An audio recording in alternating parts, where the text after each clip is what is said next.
This is the story of a man named Stanley. Stanley worked for a company in a big building where he was employee number 427. Employee number 427's job was simple. He sat at his desk in room 427 and he pushed buttons on a keyboard. Orders came to him through a monitor on his desk, telling him what buttons to push, how long to push them, and in what order. This is what employee 427 did every day of every month of every year. And although others might have considered it soul-rending, Stanley relished every moment that the orders came in, as though he had been made exactly for this job. And Stanley was happy. And then one day, something very peculiar happened. Something that would forever change Stanley. Something he would never quite forget. He had been at his desk for nearly an hour when he realized that not one single order had arrived on the monitor for him to follow. No one had showed up to give him instructions, call a meeting, or even say hi. Never in all his years at the company had this happened, this complete isolation. Something was very clearly wrong. Shocked, frozen solid, Stanley found himself unable to move for the longest time. But as he came to his wits and regained his senses, he got up from his desk and stepped out of his office.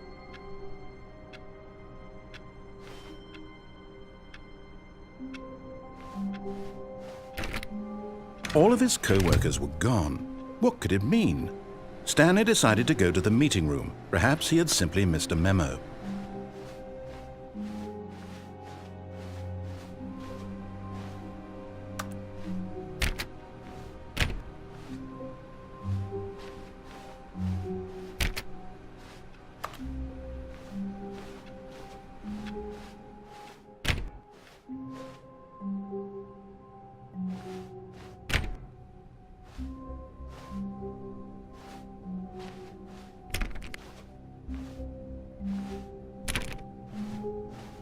When Stanley came to a set of 2 open doors, he entered the door on his left.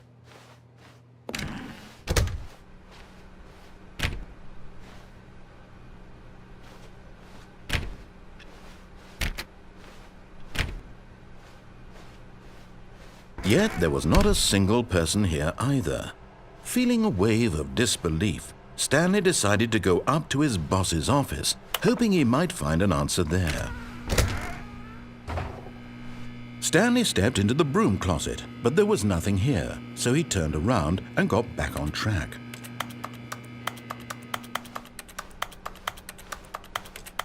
Coming to a staircase, Stanley walked upstairs to his boss's office.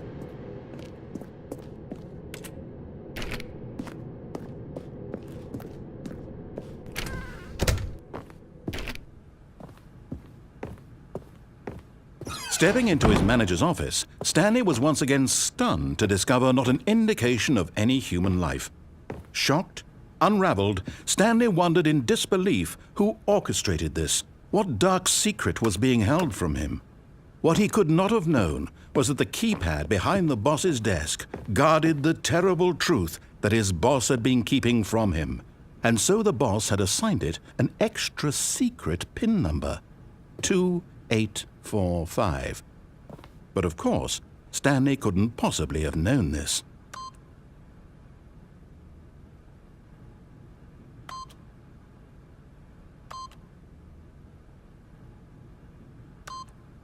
Yet incredibly, by simply pushing random buttons on the keypad, Stanley happened to input the correct code by sheer luck. Amazing! He stepped into the newly opened passageway.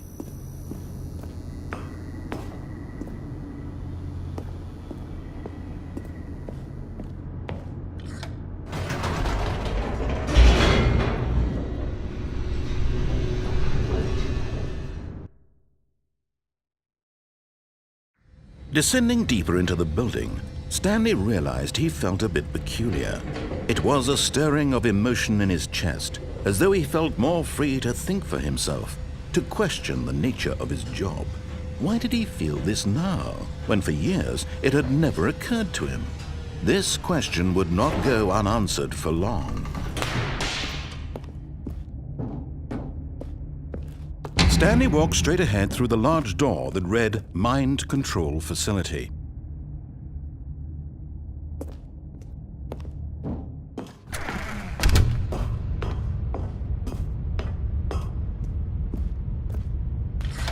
The lights rose on an enormous room packed with television screens.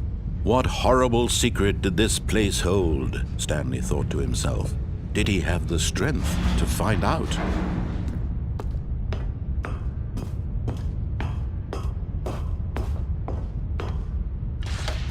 Now the monitors jumped to life, their true nature revealed.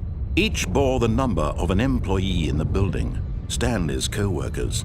The lives of so many individuals reduced to images on a screen, and Stanley, one of them, eternally monitored in this place where freedom meant nothing.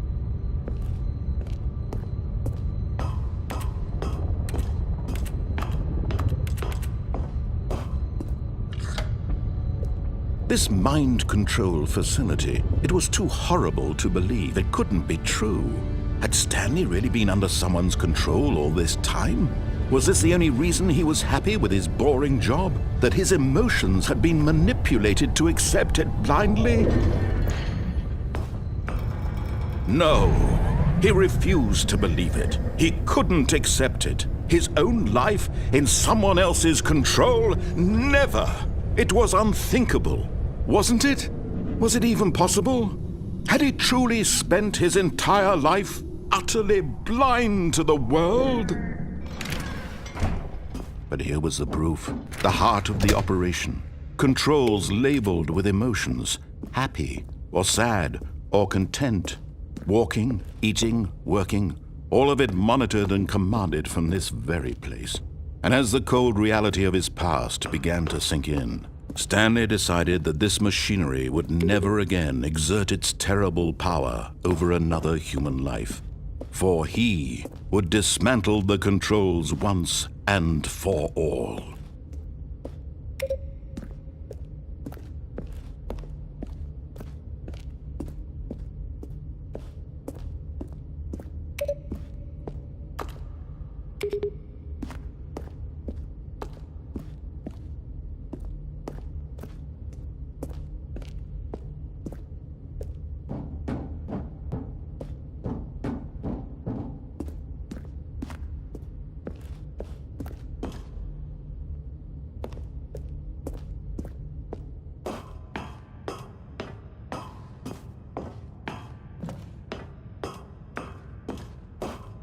And when at last he found the source of the room's power, he knew it was his duty, his obligation, to put an end to this horrible place and to everything it stood for.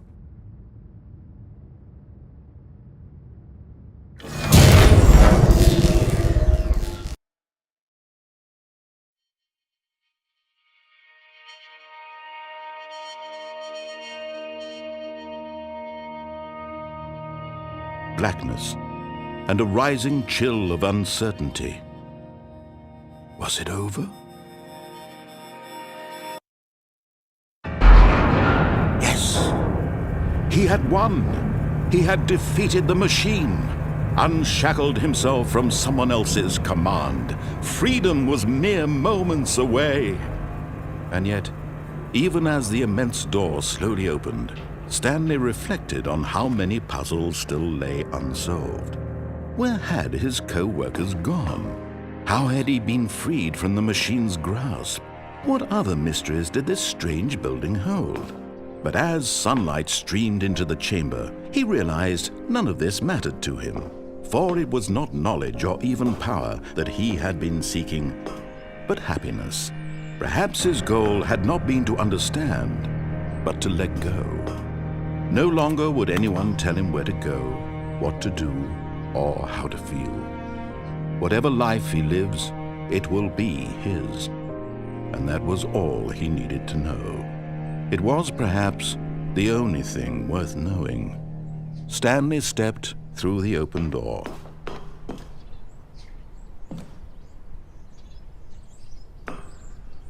Stanley felt the cool breeze upon his skin, the feeling of liberation, the immense possibility of the new path before him.